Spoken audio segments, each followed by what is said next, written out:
로마서 4번에 왔습니다. 우리는 실행에 있어서 몸을 알아야 한다. 자, 우리 이 책에서 계속해서 이 책을 보도록 하겠습니다. 교회의 행정과 말씀의 사역 제 13장입니다. 교회의 건축의 터입니다. 우리는 한면으로 교회의 건축을 보아야 하고 다른 한면으로 건축에서 직면하는 어려움이 바로 교회의 터와 관련된 것임을 보아야 한다. 최초의 교회가 세워졌을 때는 교회의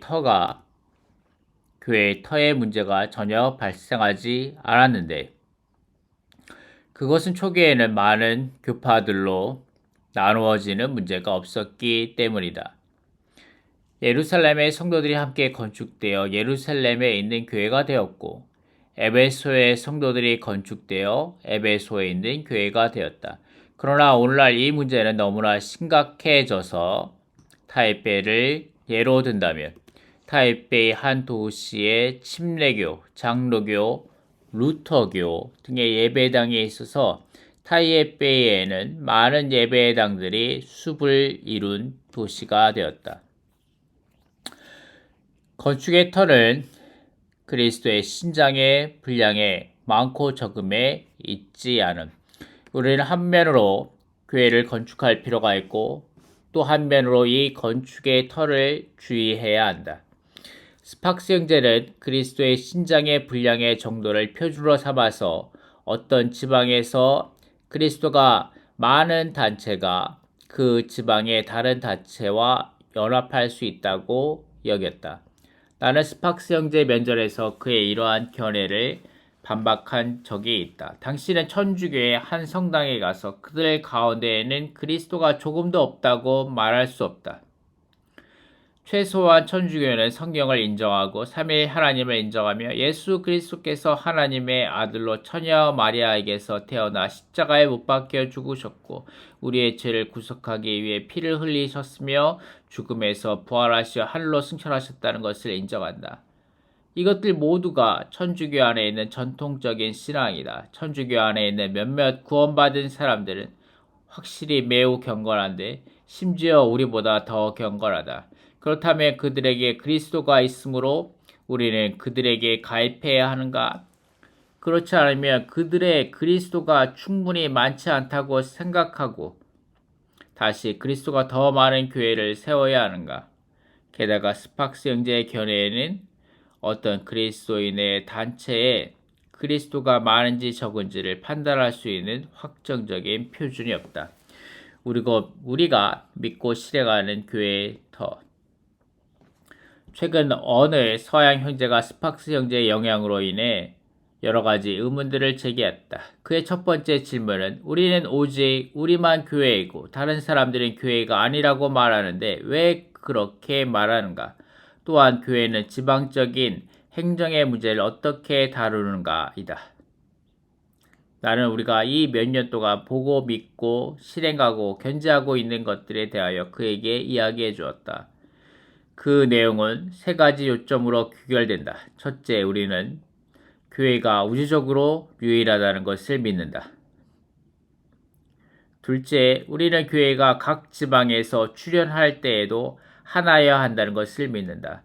예루살렘과 안디옥, 고린도과 같은 각 지방마다 오직 하나의 출현, 즉 한 교회가 나타났다. 셋째, 우리는 지방의 터를 제외한 모든 터는 종파이므로 존재해서는 안 된다는 것을 믿는다. 영적인 실제와 교회의 터는 분리된 두 가지 일임. 스팍스의 형제는 교회의 터에 대해 동의하지 않았다. 한면으로 그는 교회의 유일한 지방적인 터를 인정하지 않았으며 다른 한면으로 조직적인 기독교에 대해서도 유죄 판결했다. 어떤 형제는 스팍스 형제가 조직적인 기독교를 유죄 판결한 것에 근거하여 스팍스 형제에게 다음과 같이 질문하였다. 어떤 도시의 조직적인 기독교에서 나온 사람들의 무리가 5이 있는데 그들은 함께 모이지 않고 5개의 독립적인 단체가 되어 독자적으로 모이고 있습니다. 그들 중 어느 단체가 옳은 것입니까? 아니면 그들은 다 틀린 것입니까? 그러자 스팍스 형제는 즉시 절대적으로 옳은 단체는 없습니다. 다만 상대적으로 옳은 단체가 있을 뿐입니다. 라고 대답했다. 그 형제가 다시 상대적으로 옳다는 것은 무슨 의미입니까? 라고 묻자 스팍스 형제는 그것은 그리스도의 분량으로 비교해야 합니다. 누구든지 그리스도의 분량이 많으면 그들이 상대적으로 더 많이 옳은 것이고 누구든지 그리스도의 분량이 적다면 그들이 상대적으로 더 적게 옳은 것입니다. 라고 대답했다. 원래 나는 통역을 하고 있었는데 나중에는 나도 함께 토론에 참여하였다. 나는 그에게 말했다. 예를 들어 천주교 안에 그리스도가 없습니까? 지난 200년, 300년 동안 생명 방면에서 우리에게 가장 큰 도움을 준 사람은 마담 규영이라고 말할 수 있을 것입니다. 그녀는 그리스도의 분량이 있었을 뿐 아니라 그리스도로 가득했는데 아마 누구도 부인할 수 없는 사실일 것입니다. 하지만 마담 규영은 어디에 있었습니까? 그녀는 모두가 유죄 판결하는 천주교 안에 있었습니다. 우리는 영적인 것과 교회의 터가 분리된 두 가지 일이라는 것을 분명하게 보아야 합니다. 마담 규영은 실로 영적인 실제를 갖고 있었지만 그녀에게는 교회의 터가 없었습니다. 메이어 박사는 당신이 가장 추종했던 사람 중에 한 명이죠. 하지만 그는 죽을 때까지 당신이 유죄 판결한 기독교 안에 남아 있었습니다. 그렇다면 우리가 그의 영적인 것과 그에게 있는 그리스도의 분량에 근거하여 그가 있었던 조직적인 기독교를 상대적으로 옳다고 말할 수 있습니까? 근대의 영적 인물이라 할 수 있는 앤드류 머리도 조직적인 기독교 안에 있었습니다. 그러므로 우리는 어떤 사람의 영적인 실제를 근거로 하여 교회의 터에 관한 문제를 규정해서는 안 됩니다. 하나님은 그분의 백성들이 이스라엘 땅에 머물며 예루살렘을 중심으로 삼아 하나님을 경배하기 원하셨습니다. 예루살렘은 그들이 하나님을 경배하는 터였습니다. 그들이 바벨론에 포로되었다가 70년이 지난 후에 때가 찼을 때 하나님께서 고레스 왕을 통해 더 이상 바벨론에 남아 있어서는 안 되고 예루살렘으로 돌아가라고 명령하셨습니다. 소수의 사람들이 예루살렘으로 돌아갔습니다. 그런데 만일 그들 가운데 말씀을 전하는 한 사람이 일어나서 중요한 것은 예루살렘에 돌아가거나 바벨론에 남아있는 것이 아니고 영적인 분량의 문제이니 바벨론에 있어도 영적이기만 하면 된다고 말했다고 합시다. 그 당시 다니엘이 가장 영적인 사람이었을 것입니다. 신약의 용어로 말하자면 그는 그리스도로 가득한 사람입니다. 이렇게 그리스도로 가득하고 영적인 사람인 다니엘은 바벨론에 남아있는 것을 선택했습니다. 예루살렘으로 돌아간 사람들은 다니엘처럼 영적이지 못했고 그들 중에는 의견과 연약함이 있었으며 심지어 어떤 사람은 이방인을 아내로 취하는 등 그들의 영적인 상태는 다니엘과 비교할 바가 아니었습니다. 그러나 나는 당신에게 다니엘이 서 있었던 바벨론이 옳은지 아니면 연약했으며 영적이지 못했던 사람들이 서 있었던 예루살렘이 옳은지 묻고 싶습니다. 이것은 영적이게 되는 것은 한 가지 일이고 교회의 터를 취하는 것은 또 다른 한 가지 일임을 우리에게 분명히 보여줍니다. 사람이 매우 영적일 수 있지만 그가 서 있는 장소는 잘못된 터일 수 있습니다. 다니엘은 잘못된 터 위에 서 있었지만 그것은 하나님의 주권적인 안배에 의한 것이지 결코 자기 의로 거기에 있었던 것이 아니었습니다. 그는 비록 바벨론에 있었지만 그의 마음은 오히려 예루살렘에 있었습니다. 그러자 스팍스 형제는 지방의 터는 무슨 의미입니까? 라고 반문했다. 나는 예를 들어 설명했는데 먼저 나는 원을 하나 그려서 그것을 예루살렘이라고 했다. 그리고 예루살렘에서 구원받은 모든 사람은 그곳에서 함께 모였을 때 그들은 예루살렘 교회라고 부르며 이때 예루살렘이라는 그 지방이 바로 예루살렘 교회의 터가 되는 것이다. 이 말은 교회가 예루살렘이라는 지방에 있다는 의미이다. 이렇게 말하고 나서 나는 다시 하나의 원을 그려 고린도의 교회를 예로 들었다. 원래 고린도에는 하나의 교회만 있었는데 그 안에는 어떤 사람들이 분파로 나뉘어져 바울을 따르는 사람들이 바울파를 만들고 그 후에 바울파 안에 있던 어떤 사람이 사마리아에 가서 자신들은 사마리아에 있는 바울파라고 선포했다. 고린도에서 처음에 오직 한 교회만 있었는데 그것이 고린도 교회이고 고린도라는 그 지방이 다시 고린도 교회의 터이다. 그들이 분파로 나뉘어져 바울파, 아볼로파, 게바파, 그리스도파 등이 생겼으며 그들은 모두 지방이라는 터를 잃어버렸다. 바울파는 바울을 그들의 터로 삼았고 아볼로파는 아볼로를 그들의 터로 삼았다. 그러므로 바울파에 속한 사람이 사마리아로 가서 사마리아에 있는 바울파의 교회를 세운다면 그것은 바울을 교회의 터로 삼은 것이며 사마리아라는 지방을 교회의 터로 한 것이 아니었다. 어느 날 예루살렘 교회에서 형제들이 사마리아로 와서 형제들의 집회에 참석했는데 그들이 바울파임을 알게 된다. 그래서 바울파의 사람들에게 여러분은 오로지 주님의 교회가 되어야 하며 바울파가 되어서 안 된다고 설명해 주었다. 그러나 그들은 자신들이 바울파이어야 한다는 견해를 굽히지 않았기 때문에 예루살렘에서 온 형제들은 어쩔 수 없이 그들과 함께 집회할 수 없어 사마리아 지방의 다른 장소의 모임을 가지기 시작했다. 이렇게 해서 사마리아에는 두 개의 파가 생겼는데 누가 지방의 터 위에 서 있는 사람인가? 바울파라고 하는 이들은 확실히 아니다. 이러한 상황에서 어쩌면 올바른 터 위에 있는 사람들은 매우 육에 속한 사람들이고 바울의 터 위에 서 있는 사람들은 오히려 매우 영적이고 모두가 그리스도로 충만한 사람들일지도 모른다. 그렇다면 우리는 어떻게 해야 하는가? 사람들이 사마리아에 왔을 때 만약 그리스도를 표준으로 삼는다면 바울파에 속한 이들에게 가야 하는 것인가? 다음날 아침에 스팍스 형제는 집회에서 그리스도에 대하여 말하면서 어느 순간 갑자기 이유 없이 여러분들은 그리스도를 작은 그리스도가 되게 했고 교회를 작은 교회로 만들었으며 교회를 이 터 위에 제한시켰습니다. 라고 말했다. 당시 나의 마음은 평정을 유지하며 그의 말을 통역했지만 내 속에서는 매우 불편했다. 그것은 진리의 문제이다. 2 더하기 1 하면 4가 되는데 어떻게 2 더하기 2가 5가 될 수 있단 말인가? 스팍스 형제도 상황이 심상치 않다는 것을 인식하고 마치 정치인이 하는 것처럼 그 다음 날부터 더 이상 교통 집회를 갖지 않았다. 그가 이렇게 한 이유는 그와 다른 한 서양 형제가 우리의 답변을 만족할 만큼 들었기 때문에 더 이상 토론을 할 필요가 없기 때문이라고 했다. 이것이 바로 그 사건의 결말이다. 영적인 것에 치우쳐서 교회의 터를 소홀히 해서는 안 됨. 교회를 건축하는 것은 집을 짓는 것과 같아서 반드시 터가 있어야 한다.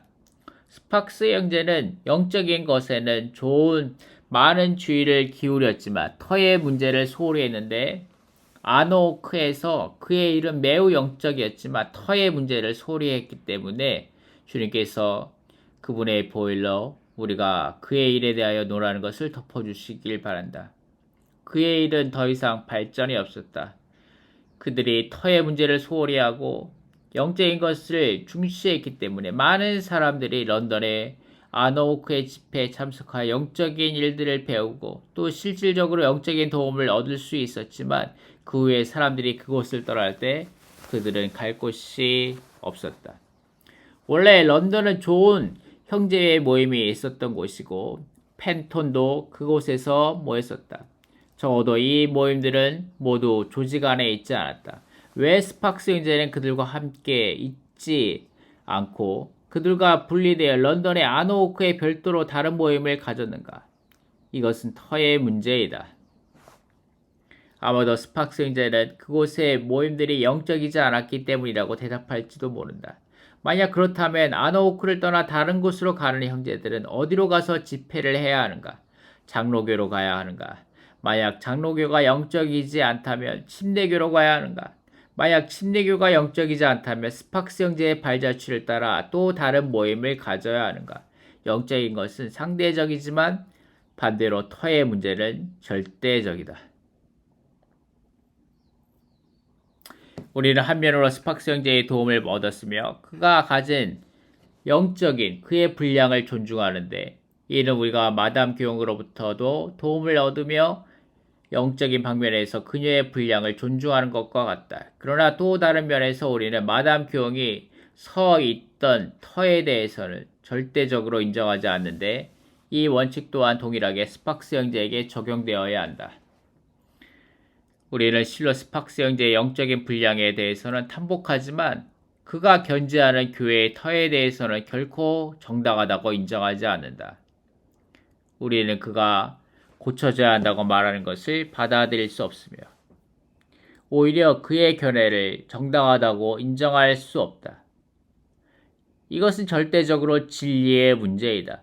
만약 교회의 터가 없다면 사람들은 런던의 아노크에 가서 도움을 얻을지 모르지만 그곳을 떠난 뒤에는 갈 곳이 없고 갈 길이 없다.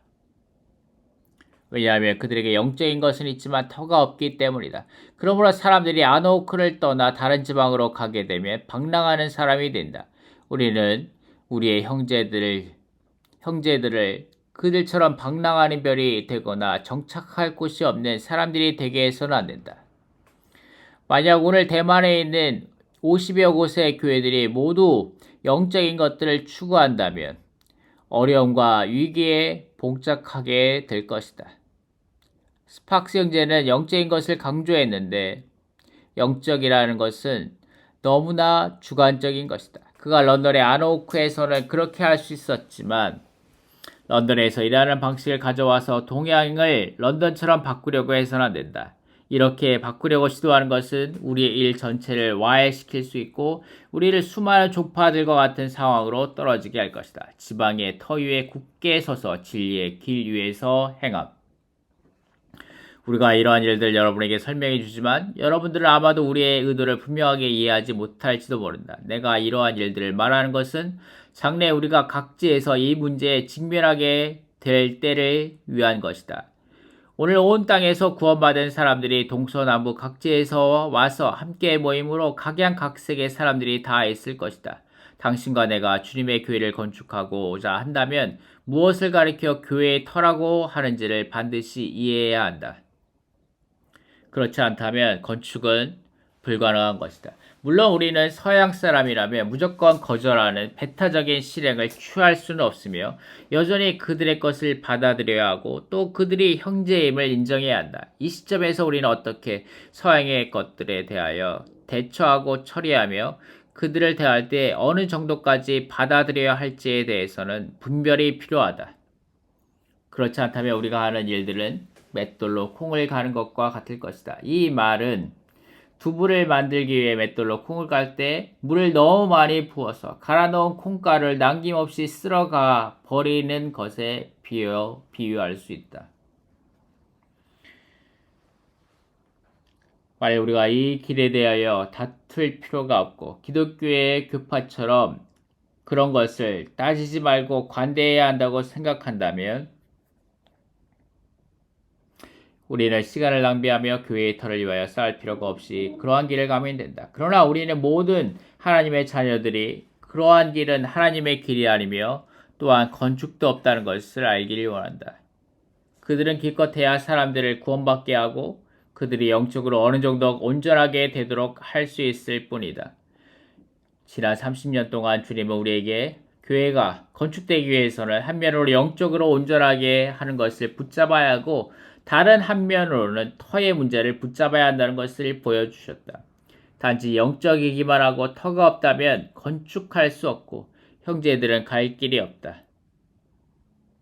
만약 우리가 태도를 바꿔 터에 대한 관념을 포기한다면 형제들은 즉시 갈 길을 잃어버리게 되며 정처 없이 방랑하는 별이 된다.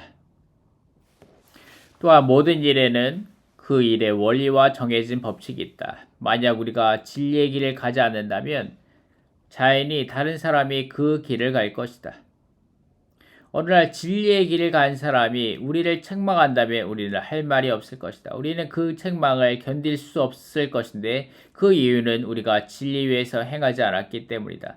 마치 어떤 사람들이 침례에 대하여 굳이 물속에 잠길 필요가 없이 단지 물을 뿌리는 세례만으로도 충분하다고 생각하는 것과 같다. 그러나 어느 날 침례를 받은 형제들이 와서 그들을 책망한다면 그들은 할 말을 찾지 못하고 진리의 유죄 판결을 받게 될 것이다. 그러므로 우리는 하나님의 건축의 길을 위해 반드시 터의 문제를 정확히 보아야 한다. 교회의 터가 반드시 견고해야만 건축을 위한 길을 얻을 수 있다. 우리는 참으로 주님을 사랑하고 영적으로 온전하게 되어야 하며 또 하나님과 연합되고 하나님의 권위를 가져야만 다른 사람과 연결될 수 있다. 그러나 어디에 연결될 것인가? 침례교나 장로교로 연결될 것이 아니라 교회의 터에 연결되어야 한다. 이러한 터 위에서 당신은 전할 수 있는 메시지와 교통할 수 있는 말씀, 가르칠 수 있는 진리들을 가질 수 있다. 그 이유는 사실과 진리가 모두 여기에 있을 뿐만 아니라 여기에서 당신은 논리정연하게 말씀을 전할 수 있기 때문이다. 이것이 바로 건축이고 건축의 길이 여기에 있다. 만일 우리에게 터가 없다면 당신은 마치 스팍스 형제가 절반까지만 말할 수 있었던 것처럼 절반밖에 말하지 못한다. 왜냐하면 그 뒤에 따라오는 결론 부분이 표류하고 있기 때문이다. 주님께서 우리를 긍휼히 여기셔서 우리가 이 문제를 분명히 볼 수 있게 하시기 바란다. 우리는 이들 서양 형제들이 좋은 형제들이고 마음도 깨끗하다는 것을 인정하지만 그들의 어려움은 진리의 빛이 부족하고 터의 문제에 대해 분명하지 않으며 게다가 서양의 우월감까지 더해져 우리를 어쩔 수 없게 만든다는 것이다. 만약 그들이 서양의 우월감 없이 마음을 비우고 우리와 마주 앉아 주님의 말씀을 교통하고자 했다면 그들은 점차 분명해질 것이다. 서양의 우월감으로 인해 일이 그들의 손에 주어지자 그들은 즉시 그들이 전부 옳기 때문에 우리가 바뀌어야 한다고 했다. 이런 생각 때문에 그들의 빛을 볼 수 없었고 또한 우리를 어렵게 만들어 아무도 손을 쓸 수 없게 만들었다. 오늘날 이 땅에는 조직적인 기독교 안에 어려움이 있을 뿐 아니라 스팍스 형제와 같이 영적이고도 마음이 깨끗한 형제들 가운데에도 동일하게 어려움이 있다. 그들의 반복과 견해 때문에 우리는 그들과 결별하지는 않았지만 어쩔 수 없이 소극적인 태도로 적당히 거리를 유지할 수밖에 없었다. 이런 관계는 적극적인 교통을 나눌 수 없고 건축은 더욱 바랄 수 없다. 만약 반대로 우리가 그들과 적극적인 태도를 취했다면 오래지 않아 모든 관계가 와해되었을 것이다. 우리에게 길이 없었던 것은 아니지만 그들과의 관계에서는 어떻게 해볼 방법이 없었기 때문에 여기에서 멈추기로 결정하였다. 교회의 문제는 결코 간단한 것이 아니다. 우리는 진리의 길이 어디에 있고 교회의 터가 어디에 있는지를 반드시 보아야 한다. 역대로 우리 앞에서 달렸던 사람들에 대하여 주님께서 그들에게 주신 모든 영적인 풍성들을 그들이 어떤 터 위에 서 있든지 우리는 다 받아들인다. 그러나 우리는 주님께서 우리에게 명하신 길이 어떤 길인지 명확히 확실히 알고 있으며 이 길은 어느 누구도 바꿀 수 없는 길이다. 우리는 그들의 영적인 것을 선망하지만 그것은 우리의 간증이 아니다. 우리는 하나님께서 동양에서 우리를 일으키신 것이 바로 교회의 터를 위한 것임을 분명하게 알고 있다. 1937년 니 형제님은 안디옥의 노선을 교통할 때 지방교회를 강조하여 말했다. 첫 번째 집회는 형제님의 병 때문에 부득이 내가 그를 대신해 말씀을 전하게 되었다. 두 번째 집회는 형제님이 다시 한번 새롭게 말씀을 전했는데 그때 녹취한 기록이 나중에 정상적인 그리스도인의 생활, 일의 재고이란 이름으로 출판되었다. 그것은 네 형제님이 받은 빛으로 이 말씀들은 20년 동안 우리 가운데에서 갈수록 더 분명해졌다. 비록 내가 여러분에게 이렇게 많은 것을 이야기해 주었지만 그 일들을 모두 다 말해 줄 수는 없다. 나의 의도는 여러분들이 대강의 사정을 이해하기를 바라는 것이며 이것은 앞으로 교회의 행정과 매우 큰 연관이 있을 것이다. 오늘날 세상의 교통은 편리하고 보편적이 되어 각지로부터 교통하러 오는 사람들이 있을 것이다. 서양의 형제들은 영적이고 또 여러 방면에서 상당히 탁월할 것이다. 그러나 여러분은 각 방면의 어려움과 위험성을 반드시 주의해야 한다. 내가 여기서 모든 것을 다 이야기할 수 없지만 내가 이렇게 간절히 하는 말은 결코 이 30분 동안에 내린 결론이 아니며 내 안에서 몇 개월 동안 고려한 사안이라는 것을 여러분이 믿기 바란다. 나는 반드시 나의 말에 대해 책임질 것이지만 여러분도 우리가 서양과 결발한 것이 아니며 우리가 동양의 종파도 아니라는 것을 분명하게 이야기 바란다. 우리는 주님이 동양에서 우리를 일으켜 무엇을 하기 원하는지를 분명히 알아야 한다. 또 우리가 누구인지를 알아야 하고 사람들이 무엇을 가지고 있어야 하는지를 알아야 하며 우리가 어떤 도움을 받아야 하는지를 알아야 한다. 지피지기면 백전백승이라는 말이 있다. 이와 같다면 우리는 주님께서 우리에게 위임하신 것을 결코 손상시키지 않을 것이다.